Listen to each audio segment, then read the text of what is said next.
এই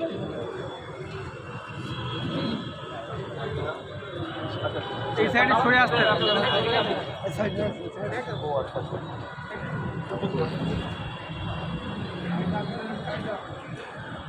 আজকে আমাদের ইন্ডিয়ান সেকুলার ফান্ডের পক্ষ থেকে 3টে কর্মসূচি ছিল। প্রথম কর্মসূচি ছিল মণিপুর ভবনে। মণিপুরে লাগাতার 2-2.5 বছর সাউথি ঠিক আছে। এই মাইদা কোথায়? এদিকে আসো গান করো, এদিকে দেখে না। লাগাতার যেভাবে 2-2.5 বছর ধরে ওখানকার দুই জনগোষ্ঠীর সাথে লড়াই লাগিয়ে দিয়ে তাদেরকে ধ্বংসের দিকে ঠেলে দিচ্ছে, সেটা বন্ধ হওয়া দরকার। অবিলম্বে সেখানে শান্তি প্রতিষ্ঠা করার জন্য আমরা মণিপুরের যে রেসিডেন্স অফিসার ছিল তাদের সাথে কথা বলে মণিপুর সরকারের কাছে বার্তা পাঠিয়েছি। দুর্ভাগ্যের বিষয়, আমরা এমন এক দেশে বসবাস করছি, কিছু ফেসবুক ইউনিভার্সিটির ছেলেমেয়েরা আছে এমন শেয়ার করে, শুনেও গান শান্তি হয় কিন্তু কিছু সময়ের মধ্যে, কিন্তু পেটে খিদে মরে না। বলে এক ফোনে নাকি মোদিজির এক ফোনে রাশিয়া আর ইউক্রেনের মধ্যে লড়াই বন্ধ হয়ে গেছে। বাহ, আমাদের তাহলে সুপার পাওয়ার আমাদের তো।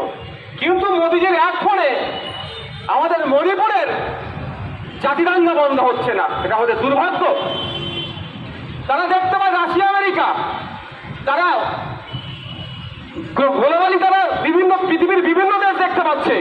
আমাদের উত্তরপ্রদেশের, আমাদের উত্তরাখণ্ডে যেভাবে সংখ্যালঘু মুসলমানদের উপর অত্যাচার হচ্ছে, এটা তাদের চোখে আসে না।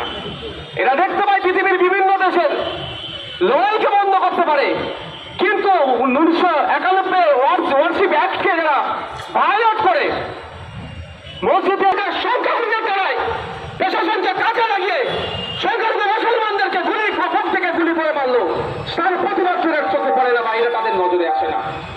দুর্ভাগ্যের বিষয়, আজকে আমাদের 3টের মধ্যে দ্বিতীয় আমাদের যেটা ছিল উত্তরপ্রদেশের এখানে রেসিডেন্স অফিসারের কাছে আমাদের যাওয়া, তাকে তাকে আইনের পাঠ পড়ানো।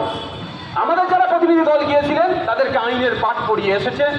উত্তরপ্রদেশে যে ঘটনা ঘটেছে সাম্বাল মসজিদকে কেন্দ্র করে সার্ভের নাম করে যেভাবে যোগী আদিত্যনাথের পুলিশ মুসলিমদের উপরে গুলি চালিয়ে তাদেরকে হত্যা করেছে, এটার ক্ষতিপূরণ সহ এই ধরনের ঘটনা আগামী দিনে ঘটে, তার জন্য তার ওখানে ডেপুটেশন দেওয়া হয়েছে। 3 নম্বর যেটা, অবশ্যই আমাদের আবেগের জায়গা, অবশ্যই আমাদের প্রতিবেশী রাষ্ট্র বাংলা, আমাদের মাতৃভাষা বাংলা, বাংলাদেশের মাতৃভাষা বাংলা, একটা তো টান তো আমাদের সকলের আছেই। তো বাংলাদেশে যেভাবে সংখ্যালঘু হিন্দুদের উপরে ক্রমশ কালো মেঘ থাবা বসাতে চলেছে, এই থাবার হাত থেকে সংখ্যালঘু হিন্দুদেরকে কিভাবে প্রোটেক্ট করবে বাংলাদেশ ইন্টেরিয়াম গভর্নমেন্ট, তার জন্য সেখানে আমরা আজকে কলকাতায় অবস্থিত ডেপুটি কমিশনারের আমরা অফিসে গিয়েছিলাম, ডেপুটি হাই কমিশনারের অফিসে গিয়েছিলাম।